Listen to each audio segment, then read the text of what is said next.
நான் தேவ சமூகத்தில் காத்திருந்த பொழுது ஆவியானவர் எனக்கு கொடுத்தது இந்த தலைப்பை தான். கர்த்தர் கொடுத்து இதில் நீ பேசு அப்படின்னு சொன்னார். ஆமென். அதைத்தான் எடுத்துக்கொண்டு வந்து ஆவியானவர் என்ன பேசினார் என்று உங்களுக்கு தான் தெரியும் இல்லையா?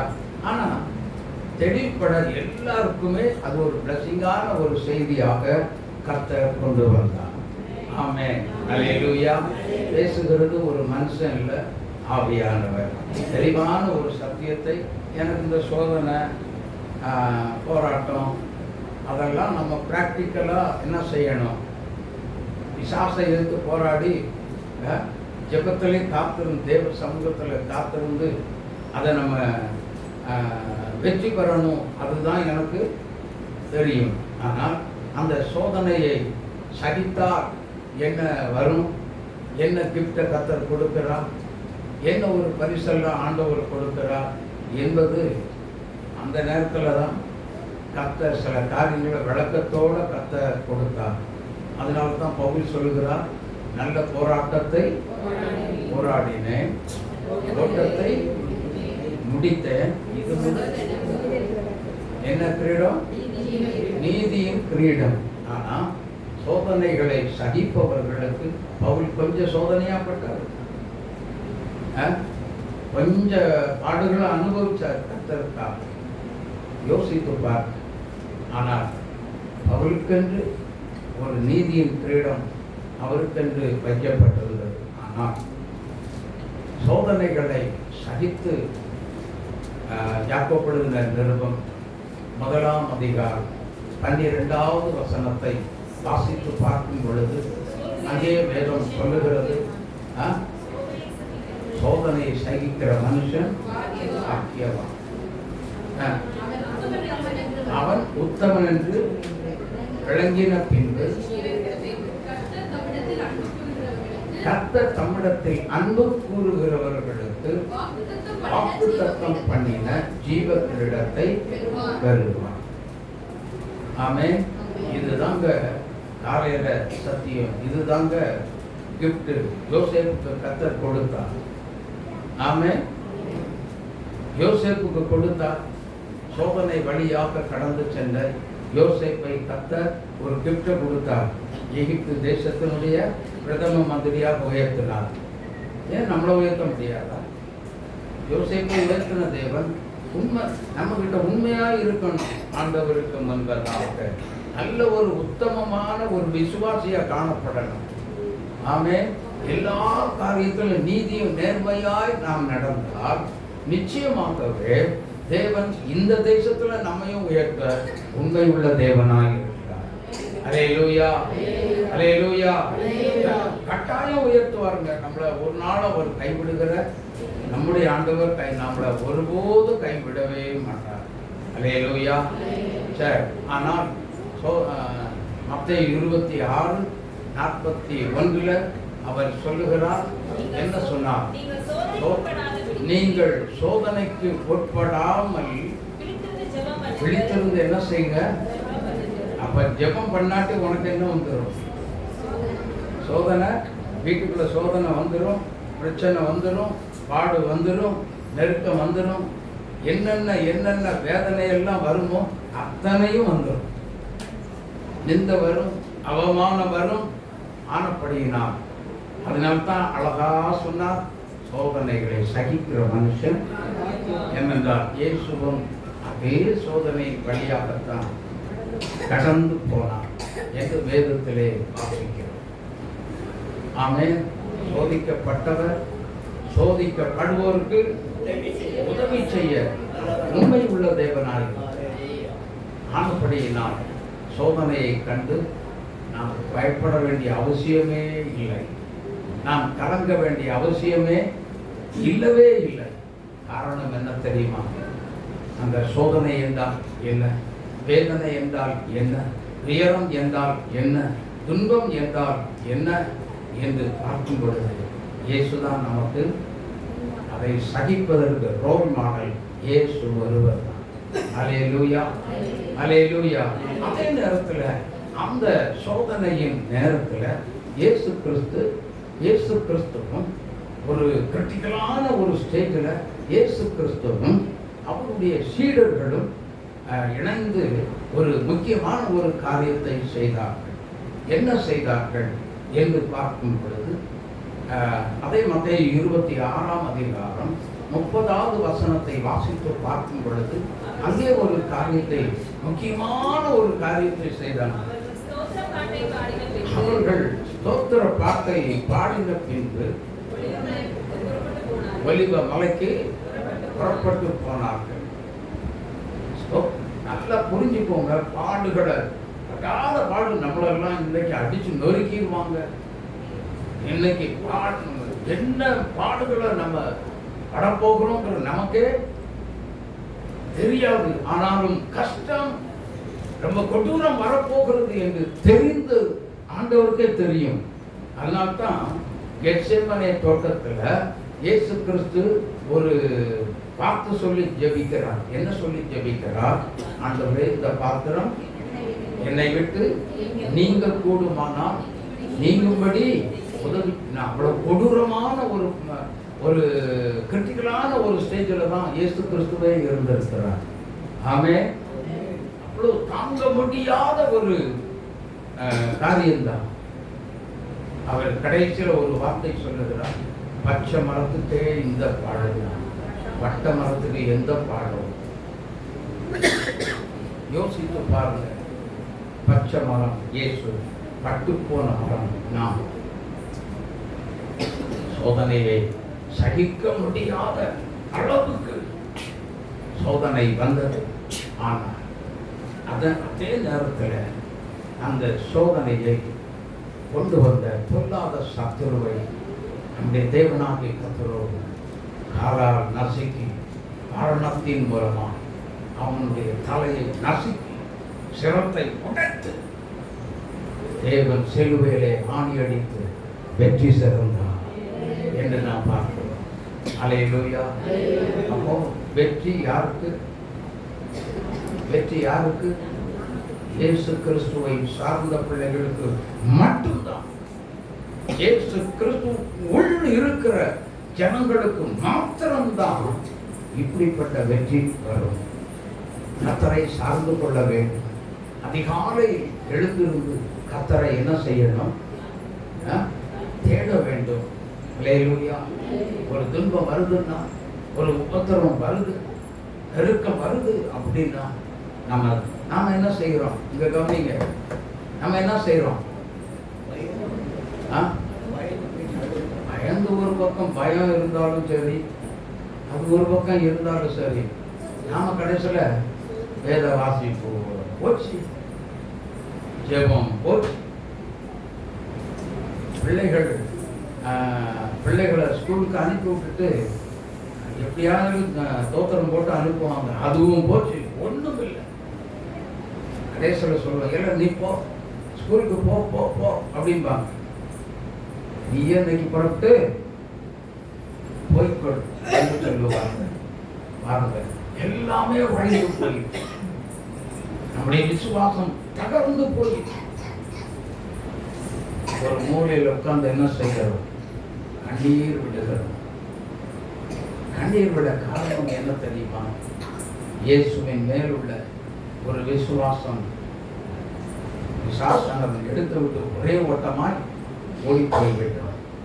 விசுவாசம் நமக்குள் கர்த்தரோடு இருந்த ஒரு விசுவாசம் உடைக்கப்பட்டு ஒன்றுமில்லாமல் போய்விடுகிறது. ஆகவே எனக்கு அன்பான தேவனுடைய பிள்ளைகளை, சோதனை நேரங்களில் துவண்டு போக வேண்டாம். இயேசுவை பாருங்கள், அவர் நமக்கு உதவி செய்வார். ஆமென். பலன் தருவார், நாமும் வெற்றி பெறுவோம். ஹல்லேலூயா, ஹல்லேலூயா, ஹல்லேலூயா. தானியேல் ஜெயம் பெற்றார்.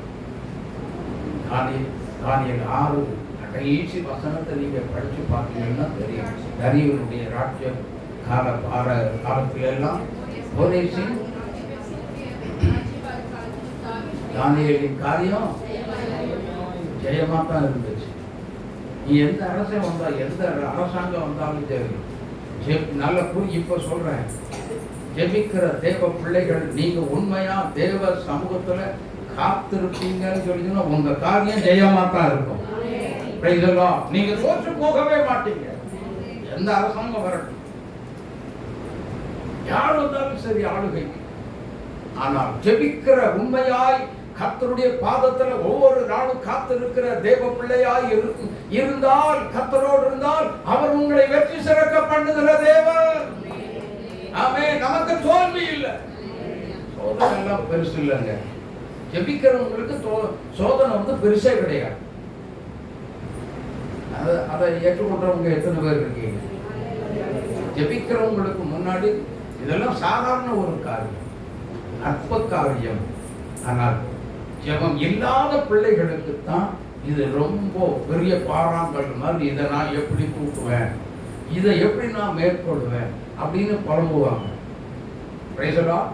அப்படி புலம்ப வேண்டிய அவசியமே இல்லை. அதை எல்லாவற்றையும் ஜெயித்த இயேசு எனக்குள்ளதான் இருக்கிறார் அப்படிங்கிறத நாம் புரிந்து தெரிந்து கொள்ள வேண்டும். என்னிடத்தில் உங்களுக்கு சமாதானம் உண்டாயிருக்கும் பொருட்டு இவைகளை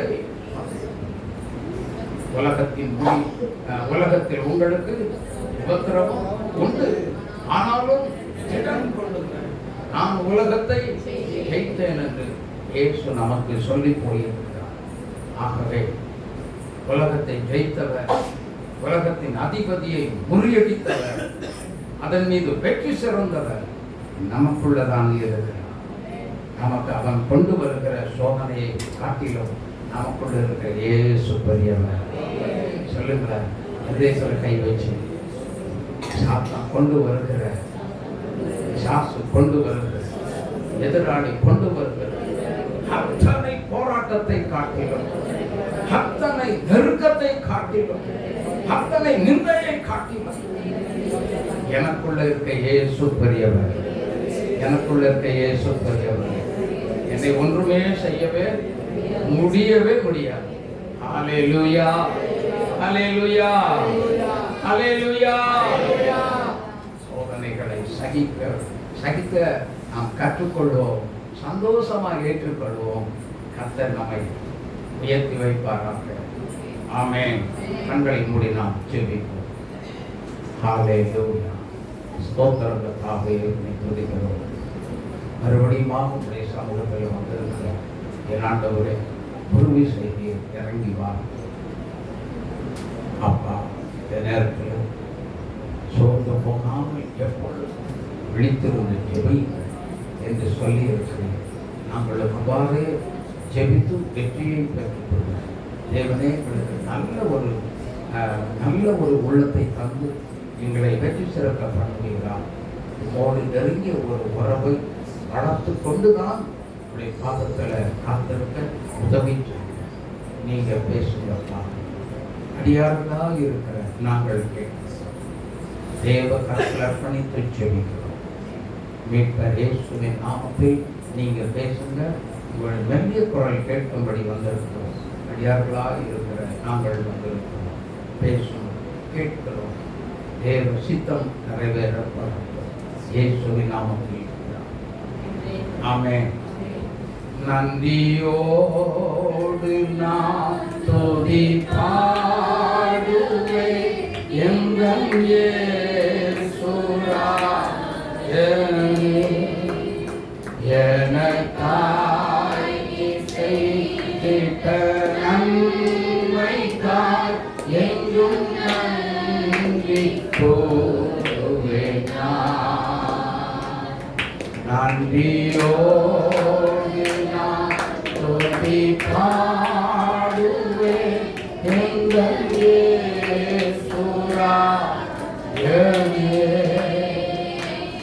எனக்காய் நீ செய்திட்ட நன்மைக்காய் எங்கும் நன்றி கூறுவேன்.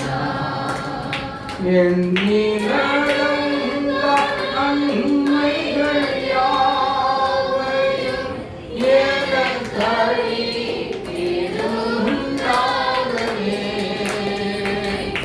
என் நன்மைகள் யாவையும்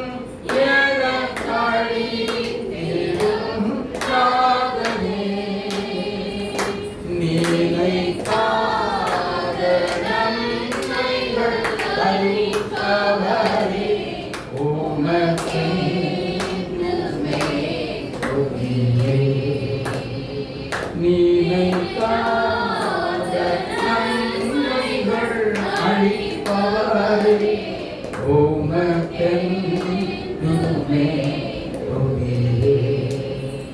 நன்றியோடு நான் துதி பாடுவேன் எங்கள் இயேசுராஜனே.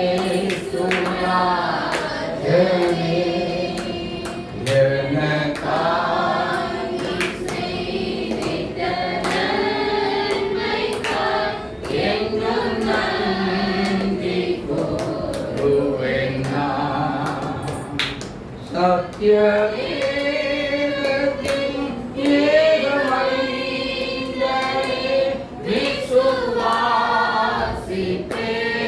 உம்மையே. சத்யவேதத்தின் ஏகமைந்தரே விசுவாசிப்பேன் உம்மையே.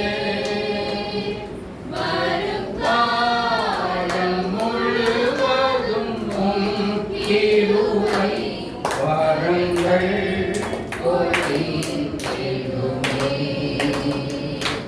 வரும் காலம் முழுவதும் கிருபை வரங்கள் பொழிந்திடுமே. நன்றியோடு நான் துதி பாடுவேன் எங்கள் இயேசுராஜனே.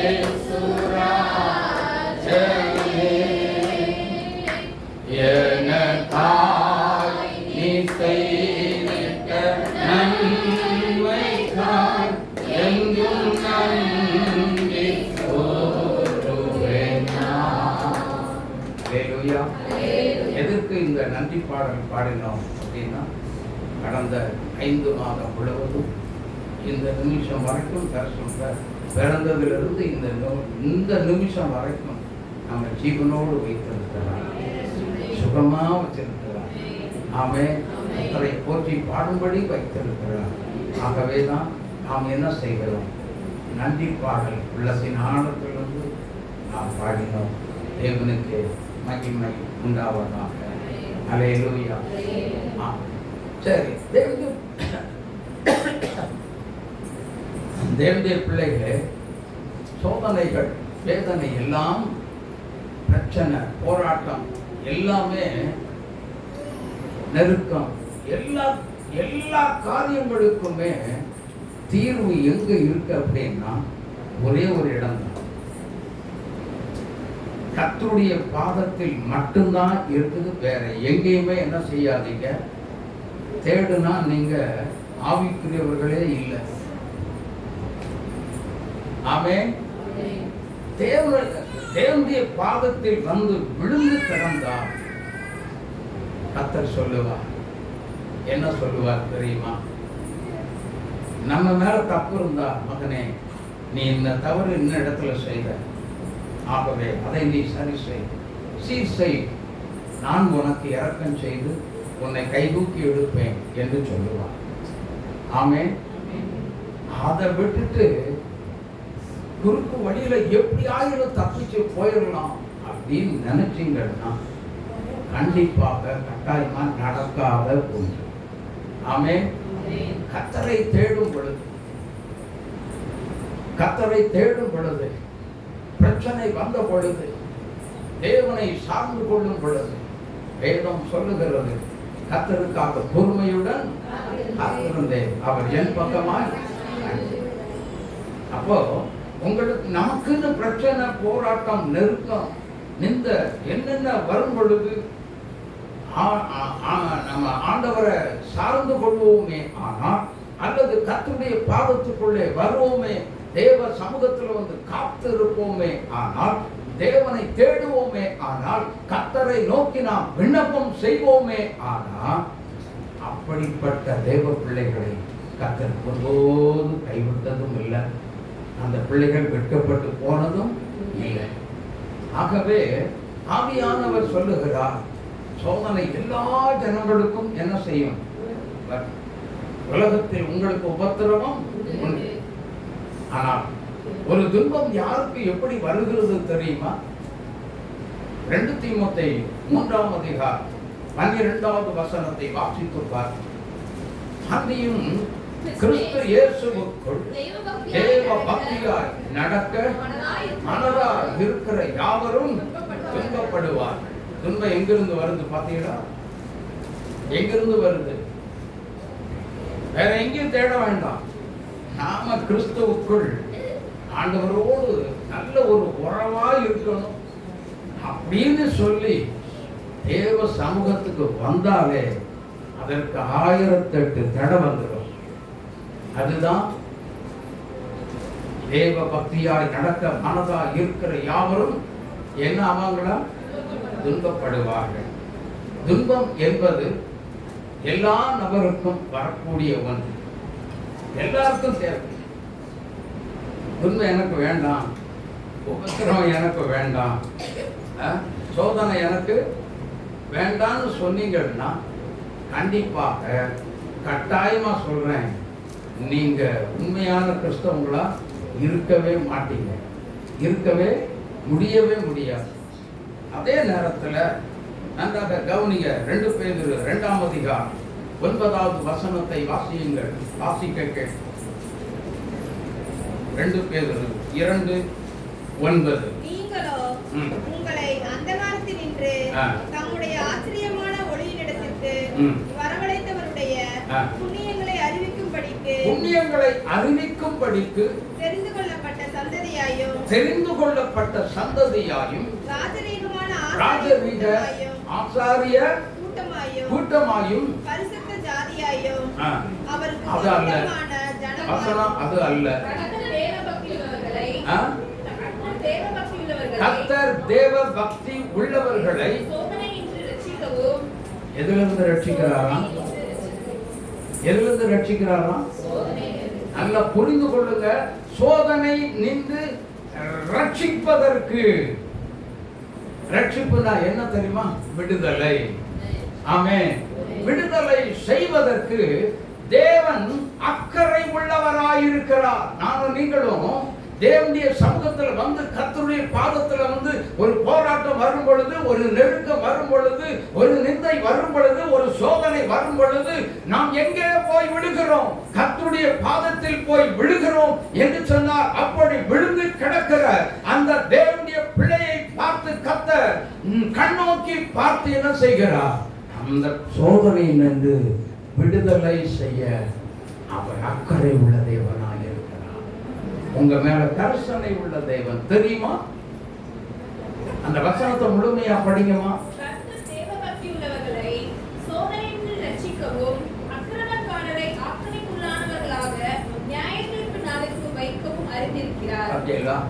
அக்கிரமக்காரர் மூலமாக ஒரு சோதனை வருகிறது என்று சொன்னால் அந்த சோதனை என்று நம்மை ரட்சிக்கும்படி கர்த்தர் உண்மை உள்ள தேவனாக இருக்கிறார். ஹல்லேலூயா, ஹல்லேலூயா, ஹல்லேலூயா, ஹல்லேலூயா. எனக்கு அன்பான தேவனுடைய பிள்ளைகளே, அதே போல இன்னொரு வசனத்தை நான் வாசிக்க கேட்போம். 2 தீமோத்தேயு 2ஆம் அதிகாரம் 9வது வார்த்தை.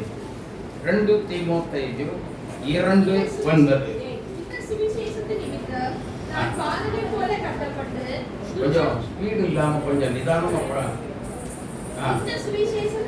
இந்த சுவிசேஷத்தின் நிமித்தம்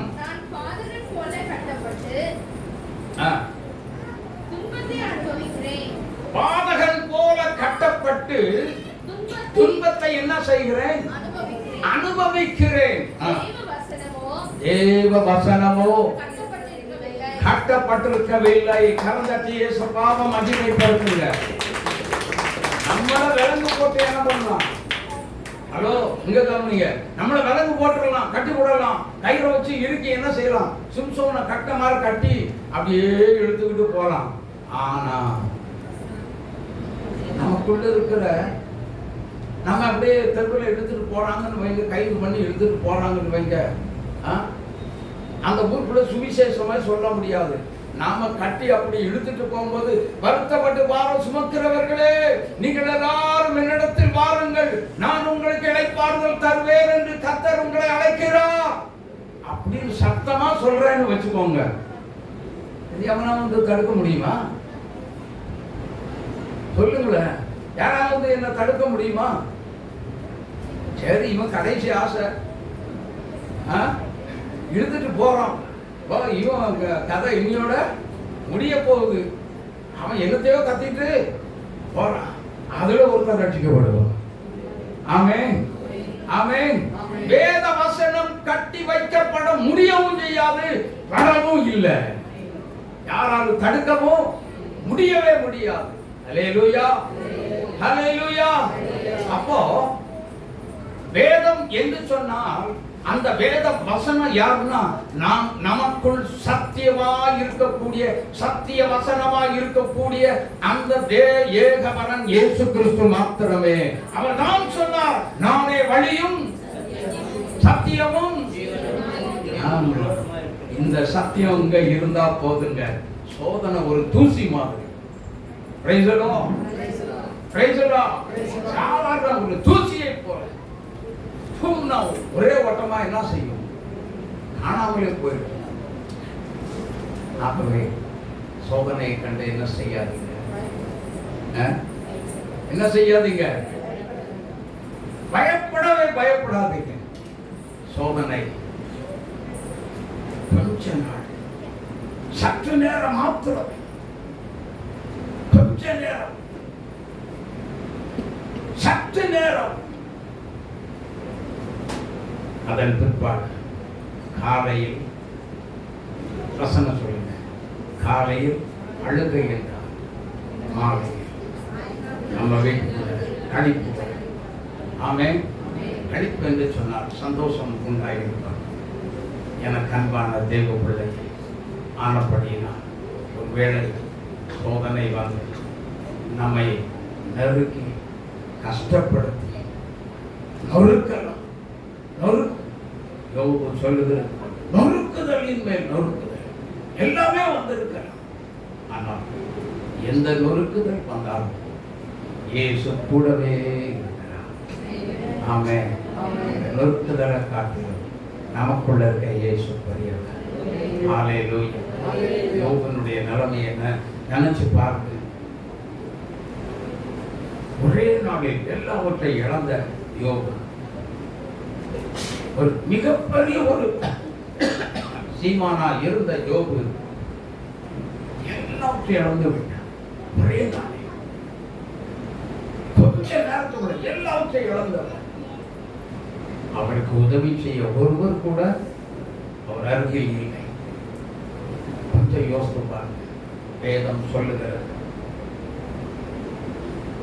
யோபனுடைய உச்சிலிருந்து உள்ளங்கால் வரைக்கும் நெறிபந்தமான கொப்பளங்களை சாசு கொண்டு வந்து போட்டான் என்று நாம் வேதத்திலே வாசிக்கிறோம்.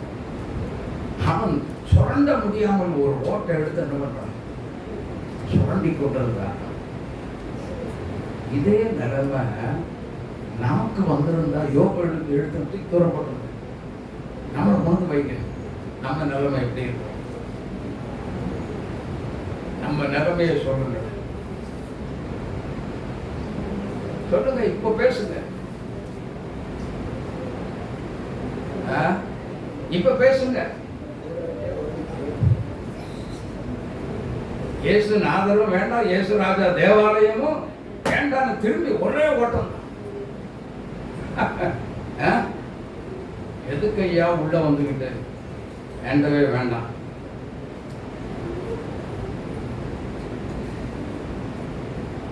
நாம் போயிடுவோம் உலகத்துக்குள்ள, எங்கேயோ போய் சும்மா ஜாலியா இருக்கலாம். ஒருத்தன் அப்படித்தான் போனான். கடைசியில் எல்லாத்தையும் என்ன செய்தான்? லூக்கா 15ஆம் அதிகாரத்தில் நான் வாசிக்கிறோம். இளைய குமார் தகப்பன் சொல்றதெல்லாம் கேட்காம அத்தனை வாங்கி கொண்டு போனான், தூர தேசத்துக்கு போனான் என்று நாம் வேதத்திலே வாசிக்கிறோம்.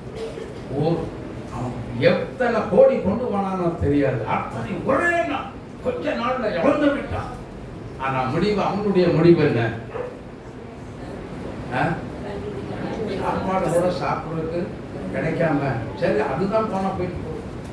சாப்பிட்டேன் சொல்ல சொல்ல நம்ம அறிவு இல்லாமல் என்ன பண்ணோம், சாப்பிட்டு வந்து எல்லாத்தையும் வாங்கிட்டு போயிட்டோம். சரி இந்த பன்னிக்கு வைக்கிற பன்னி திங்கிற தவிடாவது நமக்கு கிடைக்குமா அப்படின்னு சொல்லி அதை போய் அடி திங்க பண்ண டம்முன்னு உழுது பின்னாடி அடி.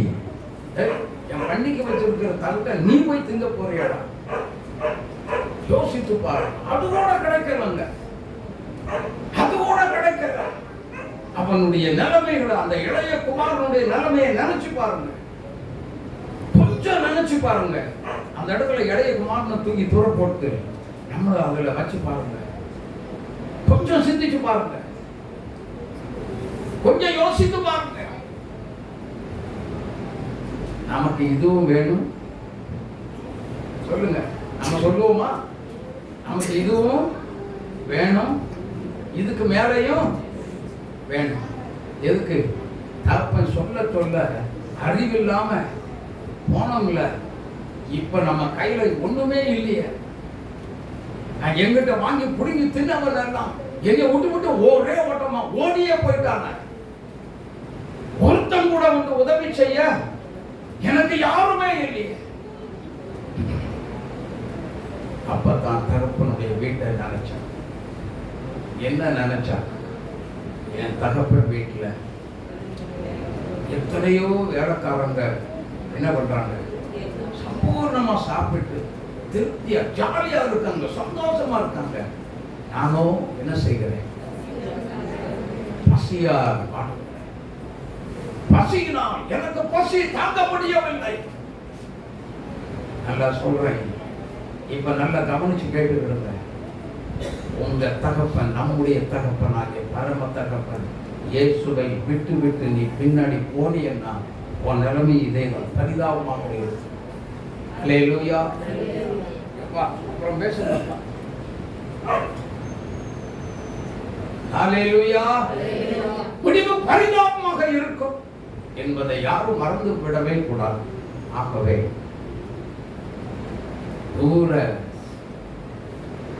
ரொம்பவும் தூரமா போனா, தூர தேசத்துக்கு கடந்து போன இளைய குமாரன் போல என் வாழ்க்கை இருக்கவே வேண்டாம், இருக்கவே வேண்டாம். இயேசுவே எனக்கு இறங்கும் என்று கேட்கும் நம் இது இறங்கி வருவான். மனது உருக்கப்பட்ட தேவன், நல்ல தேவன். அவர் நம்மளை என்ன செய்ய மாட்டார், ஒருபோதும் கைவிடுவார் நினைக்கிறீங்களா? கைவிடுவார் நினைக்கிறீங்களா? இக்கட்டில் வசனம் இருக்குங்க, இக்கட்டில் எங்களுக்கு உதவி செய்யும். ஆமா செய்யும். மனுஷனுடைய உதவி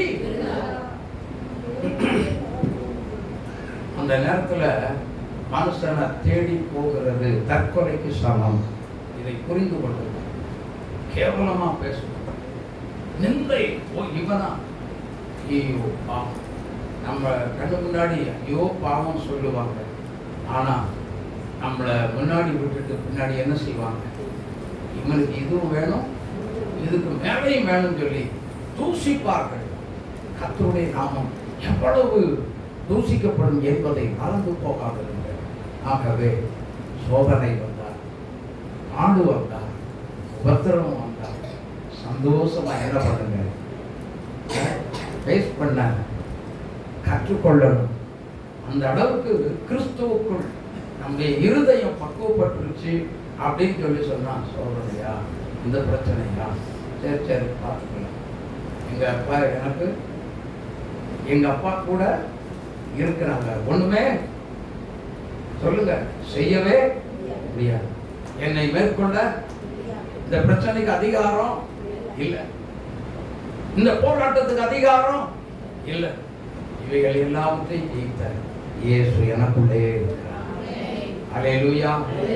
தகப்ப வீட்டை இளையகுமாரன் நினைச்சாங்க, அடுத்த நிமிஷம் திரும்பினான்.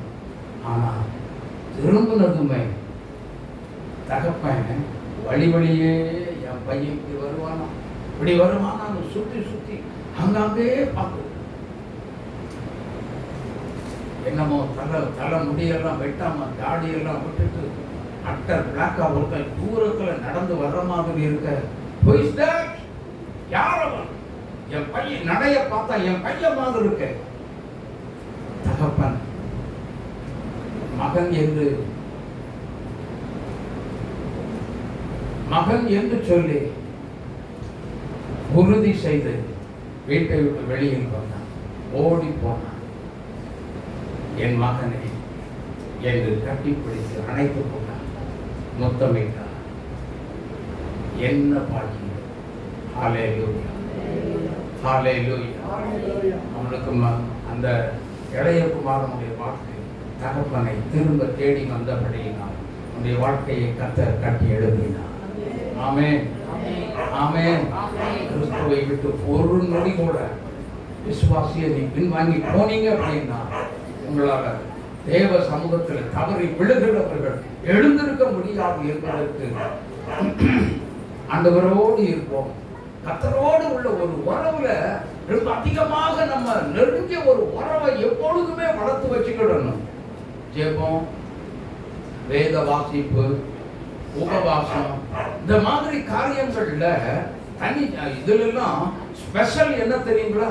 தனி ஜெபம், பர்சனல் பிரேயர். அது அவசியமாக தேவை. எப்படின்னா எவ்வளவு நேரம் நம்ம ஆண்டவரோடு நெருங்கிய ஒரு உறவை வளர்த்து கொள்வதற்கு தனி ஜெபம் தாங்க தேவை, ரொம்ப அதிகமாக தேவை. அல்லேலூயா. அதிகமாக நீங்க எல்லாரோட உட்கார்ந்துக்கிட்டு ஜெபிக்கும் பொழுது அந்நிய பாஷை பேசுறதுக்கு யோசனை பண்ணுவீங்க. அங்க அப்படி இல்லை, தனிமையில என்ன ஓட்டு தள்ளு, அந்நிய பாஷையா பேசி பொழிஞ்சு தள்ளுனாலும் உங்களை அங்க கேட்கறதுக்கு யாரும் இயேசுநாதர் தவிர ஒருத்தர் அங்க இல்ல. ஆகவே உங்க அறைக்குள்ள தனிமையில வந்து நீ அந்நிய பாஷைகளை பேசி கர்த்தரோடு உறவை நீ வளர்த்துக் கொண்டே பிள்ளையே. சாத்தான் உன்னை நெருங்கவும் முடியாது, என்ன போராட்டத்தை கொண்டு வந்தாலும் ஜெயிக்கவும் முடியவே முடியாது. ஹல்லேலூயா. அனுபவத்தோட சொல்றேன். ஜெயிக்கணும் நினைச்சவன்லாம் தோத்து போனான். ஆமென். இந்த ஊழியத்துக்கு எதிராக போராடுங்க அநேக கிரியைகள் எல்லாம் நடந்தது. ஆனால் ஒன்றாகிலும் ஜெயித்த சரித்திரம் எதுவுமே இல்லை, இதுவரைக்கும் இல்லை. ஆமென். ஒன்றும் மேற்கொண்டுலாம் அப்படின்னு நினைச்சு 2024 ஜூலை மாதம் 3ஆம் தேதி கன்வென்ஷன் கூட்டம் இதற்காக நோட்டீஸ் கொடுக்கணும், ஒரு இடத்துக்கு நான் செய்தி கொடுக்க போகணும் அப்படிங்கிற ஒரு நேரத்தில் அவங்க கவனிங்க, நானும் என்னுடைய மருமகளிடம் சரி ரேஷன் கடைக்கு போயிடலாம் கூப்பிட்டாரு. எங்கிருந்தோ அந்த ஒரு பைக் எங்கள் வண்டி மேடு பின்னாடி வந்து மோதி அடிச்சு 2 பேருக்குமே பயங்கரமான சில காயங்கள், கிரிட்டிக்கலான ஒரு இக்கட்டான ஒரு சூழ்நிலையில் நாங்கள் ஒரு பரிதபிக்கப்பட்ட ஒரு நேரங்களில் கால் ஊன்றி நடக்க முடியாது. வாக்கர் வச்சு தான் நடந்தேன், கன்வென்ஷன் கூட்டத்திலும் வாக்கர் வச்சு தான் நடந்தேன். ஆனாலும் கர்த்தர் அந்த கூட்டத்தில் வெற்றி சிறக்க பண்ணினார். ஹல்லேலூயா, ஹல்லேலூயா. கன்வென்ஷன் ரெண்டு பேருமே மெயினான ஊழியக்காரங்க. நாங்கள் 2 பேரும் கீழே தள்ளிட்டா கதை முடிஞ்சதுன்னு நினைச்சான். ஆனா அவங்க கதை தான் முடிஞ்சதே தவிர நாங்க என்ன பண்ணோம், முன்னாடி தான் வந்து இயேசுங்கிற பெயரை சொல்லி தைரியமாய் முன்னாடி வந்து நின்று ஆரம்ப ஜெபம் பண்ணது நான் தான், கடைசியில க்ளோசிங் பிரேயர் பண்ணதும் நானே தான். ஹல்லேலூயா. சில கூட்டத்தில் நான் வொர்ஷிப் நடத்தினேன். எனக்கு அன்பான தேவனுடைய பிள்ளைகளை, தோல்வி யாருக்கு? நம்ம தேவனுடைய பிள்ளைகளுக்கு அல்ல. ஆகவே சோதனை வந்தா வரட்டும், என்னை மேற்கொள்ள ஒன்றுமே முடியாது என்று சொல்லி நாம் என்ன செய்யணும்? நம்மை திடப்படுத்தி கர்த்தருக்குள் புது பலன் அடைந்து கடுகுகளை போல செட்டைகளை அடித்து எழுப்புவதற்காக நல்ல ஒரு நேரத்தை கர்த்தர் நமக்கு தருவார். செட்டைகளை அடித்து எழும்புவோம். ஹல்லேலூயா, ஹல்லேலூயா. சர்ப்பங்களை எழுதுவாய், தேள்களை கைதட்டி பாடலாம், கைதட்டி பாடுவோம். சத்ருவின் அதிகாரம்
உங்களை மேற்கொள்ள முடியாது.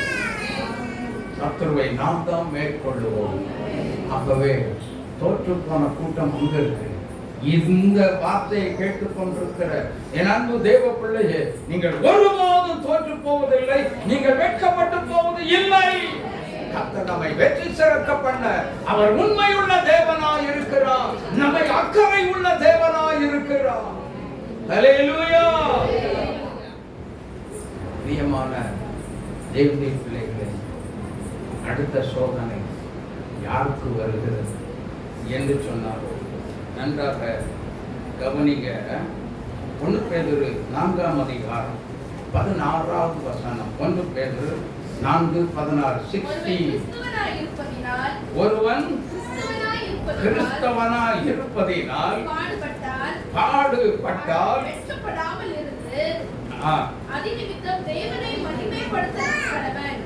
ஆமென், ஆமென். பாடுகள் வரும். யாருக்கு வருது? ஹலோ, யாருக்கு வருது? Are you a Christian? என்ன பதில்? ஜெபமும் கிடையாது, ஒண்ணும் கிடையாது. ஆனா I am a Christian. என்ன கிறிஸ்டியன்? நான் கிறிஸ்டியன். பான் கிறிஸ்டியன் அல்ல, நான் கிறிஸ்டியனா இருக்கவே கூடாது, பான் கிறிஸ்டியனா இருக்க வேண்டும். மறுபடியும் பிறந்த கிறிஸ்தவன் தான் உண்மையான கிறிஸ்தவன். நான் கிறிஸ்டியன் என்று சொன்னால் தேவனுக்கும் அந்த கிறிஸ்தவனுக்கும் சம்பந்தமே இல்லை. யாரா இருக்கிறோம்? எந்த கிறிஸ்தவர்களா இருக்கிறோம்? எப்படிப்பட்ட கிறிஸ்தவன்? ஜெபிக்கிற கிறிஸ்தவனா? வேதத்தை வாசிக்கிற கிறிஸ்தவனா? ஆண்டவரோடு உள்ள ஒரு உறவில் வளர்ச்சி அடைந்து தேர்ச்சி அடைந்து கர்த்தரோடு அனுதினமும் பேசுகிற கிறிஸ்தவனா? எந்த கிறிஸ்தவ கூட்டம்? சுலபமா மேற்கொள்ள முடியும் சோதனையை. பயப்பட வேண்டிய நல்லா புரிஞ்சுக்கோங்க. மறுபடியும் சொல்றேன், தேவ சமூக பழக்க வழக்கம் அதிகமா உள்ளவங்களுக்கு சோதனையை கண்டு என்ன இல்லை, பயமே இல்லை. சிம்பிளா சுலபமா மேற்கொண்டு போயிட்டே இருக்கலாம். ஹல்லேலூயா, ஹல்லேலூயா. பயமா இருக்கும். நீங்க இருக்கிறத பார்த்தா எல்லாம் பயந்துட்டு உட்கார்ந்துட்டு இருக்கிற மாதிரி இருக்கு. ஹல்லேலூயா. பாத்தீங்களா, சத்தமே வர மாட்டேங்குது. சத்தமா சொல்லுங்க, ஹல்லேலூயா. பயப்படாதீங்க. நம்ம ஆண்டவர் நமக்குள்ளதான் இருக்கிறார். சோதனை ஜெயித்தவர் நமக்குள்ளே இருக்கிறார். கிறிஸ்தவ உண்மையான கிறிஸ்தவங்களுக்கு மட்டும் என்ன வரும்? ஜெபிக்காதவங்களுக்கு இல்ல. நல்லா புரிஞ்சுக்கோங்க. ஒரு சமயம் ஒரு சுவிசேஷ குழு என்ன பண்ணாங்க அப்படின்னா, அந்த மாதிரி இரவு நேரத்தில் அந்த ஆலயத்தில் ஜெபக்கூட்டம் நடந்து கொண்டிருந்திருக்கிறது. 2 பேர் பேயினுடைய வேஷத்தை போட்டுட்டு என்ன பண்ணிட்டாங்க, உள்ள வந்துட்டாங்க. திடீர்னு எதிர்பாராத விதமா உள்ள வந்ததுமே எல்லாரும் எந்திரிச்சு ஒரே ஓட்டமா ஓடி போயிட்டாங்க. ஆனா ஒரு பாட்டியம்மா, வயசான பாட்டியம்மா மட்டும் அப்படி ஒரு தூண், சிஎஸ்ஐ சபைகளில் பார்த்தீங்கன்னா நல்ல தூணெல்லாம் நிறைய இருக்கும். அந்த தூண் ஓரமாக உட்காந்துக்கிட்டு ஜோம் பண்ணிக்கிட்டு இருக்காங்க. பிசாசை கட்டுறேன், பிசாசை கட்டுறேன்னு. அப்ப இவங்க பிசாசை கட்டுறேன்னு சொல்லி ஜோம் பண்ணும் போது அந்த அம்மா பக்கத்துல 2 பேர் போகும். இப்போ கழுத்தை நெரிச்சு கொள்றேன்னு சொல்லி நான் ஆளுதான் என்ன கொள்றாங்க. யோசித்து பாரு, நான் ஆளுதான்ப்பா, என்ன கொண்டு விடாத.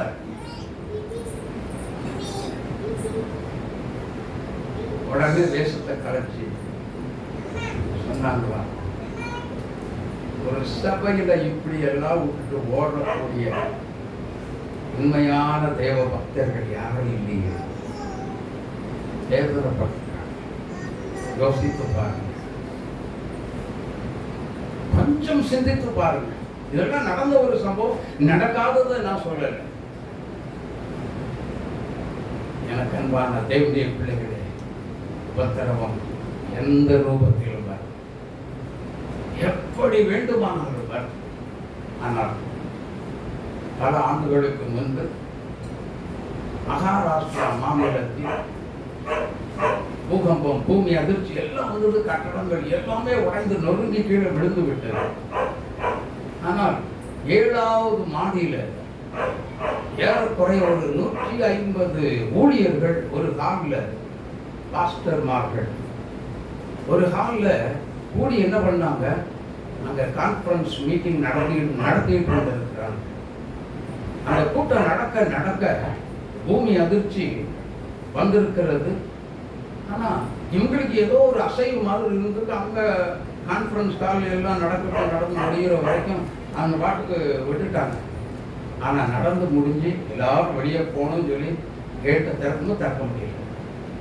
எல்லாம் உள்ள என்ன இருக்கு அப்படின்னா, கட்டடங்கள் உடைந்து எல்லாமே நொறுங்கி அங்காங்கே விழுந்து கிடக்கு. இவங்களுடைய இருந்த ரூமினுடைய வாசல்லையும் ஒரு பெரிய கட்டடம் உடைஞ்ச பீஸ் வந்து கிடக்கு. வெளியே யாருமே என்ன செய்ய முடியாது, போகவே முடியாது. ஆனால் உள்ளே ஆகாரங்கள் எல்லாம் இவங்களுக்கு இருந்திருக்கு, சாப்பிட்டுட்டாங்க. ஆனா வெளியே போகணுமே, என்ன பண்றது? கடைசியில பொக்லின் வந்து எல்லாத்தையும் எடுத்து பார்த்தா இவங்க இருந்த ரூம் மட்டும் என்ன பண்ணிருக்கு, மீதி எல்லாமே பூமிக்குள்ள போயிடுச்சு. அப்படியே பூமிக்குள்ள போயிடுச்சு. இவங்க இருந்த ஊழியக்காரங்க இருந்த இடம் மாத்திரம் அப்படியே அந்த தரையில் வந்து அப்படியே நின்றுச்சு. இது எப்படி இருக்கு பார்த்தீங்களா? சோதனையில எவ்வளவு பெரிய வெற்றி யாருக்கு? ஊழியக்காரர்கள். அதே நேரத்தில் டிவியில நாங்க பார்க்கும்போது மிகப்பெரிய ஒரு கோடீஸ்வரன் சொல்லுகிறார், அழுது கொண்டே சொல்லுகிறார், நான் இப்ப போட்டிருக்கேன், நான் பெரிய கோடீஸ்வரன். ஆனா நான் இப்ப போட்டிருக்கிற சட்டையும் பேண்ட்டும் யாரோ ஒருத்தர் கொடுத்துட்டு கொடுத்த ஒரு சட்டை. என் நிலைமை இவ்வளவு பரிதாபமாய் போய்விட்டதே என்று சொல்லி அவங்க அழுதார். கொஞ்சம் நினைச்சு பாருங்க. ஆனா தேவனுடைய பிள்ளைகள், கர்த்தருடைய ஊழியக்காரர்கள் எப்படி காக்கப்பட்டார்கள், அதே விதமாக நம்மையும் காக்க, சோதனையில நம்மையும் காக்க உண்மை உள்ள தேவனாய் இருக்கிறார். அல்லேலூயா, அல்லேலூயா. நம்ம மேல, தேவனுடைய பிள்ளைகள் மேல அவர் அக்கறை உள்ள தேவன் என்பதை நீங்களும் நானும் மறந்து போக கூடாது. அல்லேலூயா. கண்டுன்னை அழைத்தவர் அரமகா அவர் கையா இருப்பார். கண்டுன்னை அழைத்தவர் அரமகா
இந்த காணான் அழிக்கவில்லையோ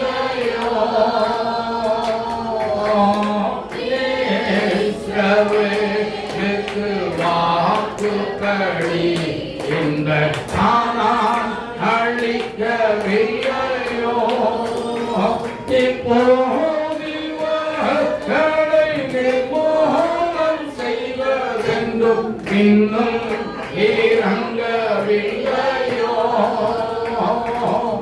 இல்லையோ இல்லையோ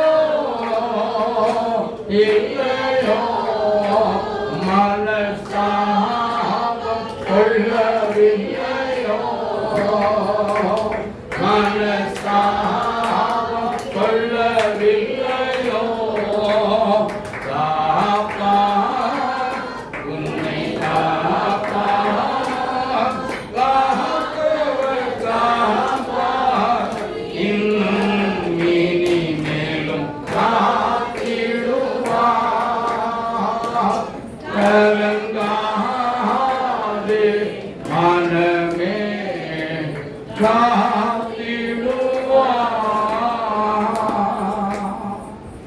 ஹalleluya ஹalleluya நம்மை காக்கும் தேவன் நம்மோடு கூட இருக்கிறார். ஆகவே திருச்சபையே, இந்த வார்த்தையை கேட்டுக் கொண்டிருக்கிற தேவனுடைய பிள்ளைகளே, பிரச்சனை, போராட்டம், நெருக்கம், நிந்தை என்ன வந்தாலும் சரி, அதை காட்டிலும் நமக்குள்ள இருக்க இயேசு பெரியவர்.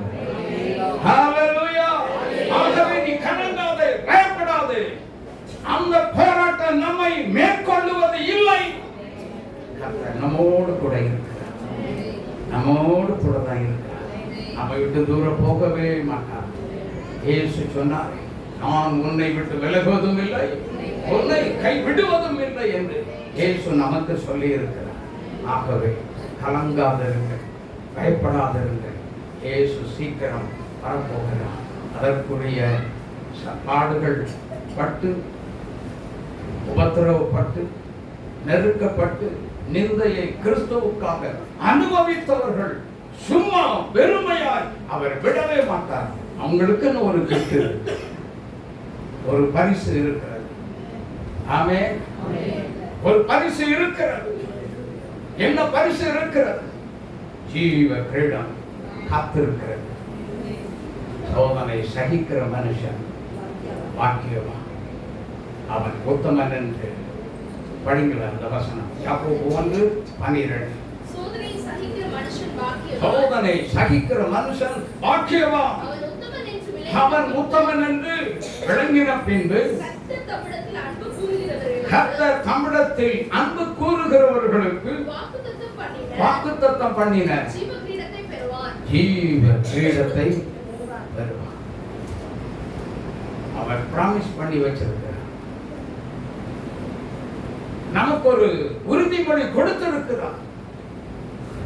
ஆகவே நாம் என்ன செய்ய வேண்டாம்? யாரும் சோர்ந்து பிரச்சனையை பார்த்து சோர்ந்துடாதீங்க. இயேசுவை பார்த்து புது பலன் அடைந்து தெம்பா இருந்து கொண்டது. சரியா? பிரச்சனை நமக்கு பெருசு இல்லை, போராட்டம் நமக்கு வரும். எதிர்த்து ஒன் பை ஒன்னா, ஸ்டெப் பை ஸ்டெப்பா, இன்ச் பை இன்ச்சா நமக்கு பின்னாடி ஒன்னொன்னா வந்துகிட்டே தான், அடுக்கடுக்கா வந்து கொண்டே தான் இருக்கும். ஆனால் அதெல்லாம் நம்ம பார்க்க வேண்டிய அவசியம் இல்லை. நமக்கு முன்னே லக்காய் நிற்கிற இயேசு நமக்கு முன்னே நின்று கொண்டிருக்கிறார். பந்தய பொருள் முக்கியம். நமக்கு என்னது முக்கியம்? என்னது? பந்தய பொருள் தான். ஆமென். பந்தய பொருள் தான் நமக்கு முக்கியம். சைடுல என்ன வந்து பயமுறுத்தினாலும் அது நமக்கு தேவையே இல்லை. பந்தய பொருளை இழக்க வைக்கக்கூடிய சூழ்நிலை தான் பிசாசு நமக்கு எதிராக உருவாக்குவான். அதெல்லாம் பார்க்காதீங்க, இயேசுவை மட்டும் பாருங்க. ஹல்லேலூயா. அவர் எந்த வழியில நடந்து சென்றாரோ அதே வழியை தான் நமக்கு ரோல் மாடலா காட்டி வைத்து போயிருக்கிறார். அந்த வழியில நாம் கடந்து போவோம். அந்த வழியில தான் நமக்கு ஜீவன் இருக்கிறது. அந்த வழியில மரணம் இல்லை. அந்த வழியில நமக்கு ஒரு ஆசீர்வாதம் காத்திருக்கிறது. ஏன்னா ஹalleluya. எத்தனை பேர் விசுவாசிக்கிறீங்க? சரி, இப்ப சொல்றேன். சோதனையை கண்டு பயப்படுவீங்களா? அலறுவீங்களா? கண்ணீர் வடிப்பீங்களோ? சொல்லுங்க. ஆயிரம் மட்டும் சொல்லிடாதீங்க. செய்து செயல்பாட்டில் தேவ பிள்ளைகள் ஆடுகிற பிள்ளைகளாக இருக்கவே கூடாது. என்ன சிங்க கேவியோ சூழ நெருப்போ அவர் என்னை பக்கத்தில் போய் நின்னா தாயா தெரியும். பாட்டு சுலபமா பாடிடுறீங்க. பாட்டு பாடுறதுக்கெல்லாம் நல்லா தான் இருக்கும். வழியா அந்த சிங்க கவிக்குள்ள கொண்டு போட்டாலாம் தெரியும். 7 மடங்கு சூடாக்கப்பட்ட நெருப்புல கொண்டு போடுறேன்னு சொல்லி சொன்னா போட்டா தான் தெரியும். தைரியமா உங்களை ஒப்பு கொடுத்தா நல்லா புரிஞ்சுக்கோங்க. இப்போ உங்களுக்கு நான் சொல்றேன், அது எரிகிற அக்கினி. ஆனா நமக்குள்ள ஒண்ணு இருக்கு, ஒரு அக்கினி இருக்கு, அது பட்சிக்கிற அக்கினி. எரிகிறதே அது பட்சிக்கும், நம்மை சேதப்படுத்த விடவே மாட்டார். நமக்குள்ள பட்சிக்கும் அக்கினி இயேசு இருக்கிறார். ஓ ஹalleluya. எல்லாம் சொல்லுங்க, எல்லாம் சொல்லுங்க. அது அந்நிய அக்கினி, அது எரிஞ்சுக்கிட்டு தான் இருக்கும். ஆனா எனக்குள்ள இருக்கிறதோ பட்சிக்கிற அக்கினியா இயேசு எனக்குள்ளே இருக்கிறார். கரந்தட்டி ஆர்ப்பரி திருச்சபையே சோதனை மேற்கொள்ள பட்சிக்கிற அக்கினியாய் கர்த்தர் எனக்குள்ளே இருக்கிறார். நான் பயப்பட வேண்டிய அவசியம் இல்லை. ஆமென். எழுந்து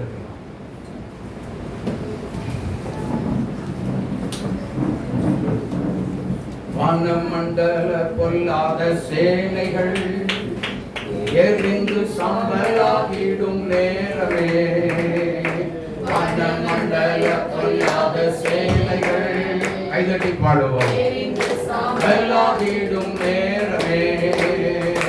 ஜெபத்தின் வல்லமை, ஜெபத்தின் வல்லமை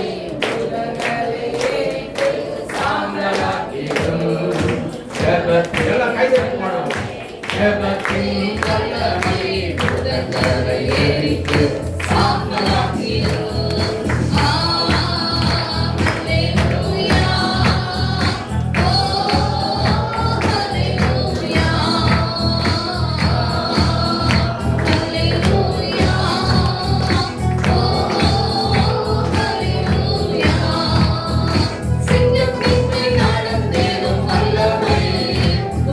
சர்ப்பங்களை நீதித்திடும்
கர்த்தர் நம்மை நினைத்திருக்கிறார். அவர் நம்மை ஆசீர்வதித்து விட்டார், நம்மை பலப்படுத்தி இருக்கிறார். ஓ, சத்துருவை மேற்கொள்ளக்கூடிய ஒரு உன்னதமான பலத்தால் நம்மை எடைகட்டி இருக்கிறார். ஓ, சாத்தானின் அதிகாரங்கள், போராட்டங்கள் எல்லாவற்றையும் மேற்கொள்ளக்கூடிய ஒரு உன்னதமான பலத்தால் இப்பொழுது நம்மை நினைத்து விட்டார். கரந்தட்டி ஆர்ப்பரி. மந்திர கட்டுகள் உனக்கு முன்பதாக இனி நிற்க முடியாது. ஓ, சொல்லாத அந்தகார ஆவியினுடைய கிரியைகள் உனக்கு முன்பதாக நிற்கவே முடியாது. ஊழியத்தில் கர்த்தர் உன்னை பிரகாசிக்க செய்ய வைத்த கர்த்தர் உன்மேல் அபிஷேக மகிமையாய் இறங்கி வந்திருக்கிறார், இறங்கி வந்திருக்கிறார். அந்த கர்த்தர் சூரிய கட்டை எதுவாக இருந்தாலும் சரி, எல்லாவற்றையும் கர்த்தர் உன்னை கொண்டு உடைப்பேன் என்று கர்த்தர் சொல்லுகிறார். ஹல்லேலூயா, ஹல்லேலூயா. கரங்கட்டி இயேசுவை மகிமைப்படுத்துங்க. வல்லமை உண்டே, உண்டே, அற்புத வல்லமை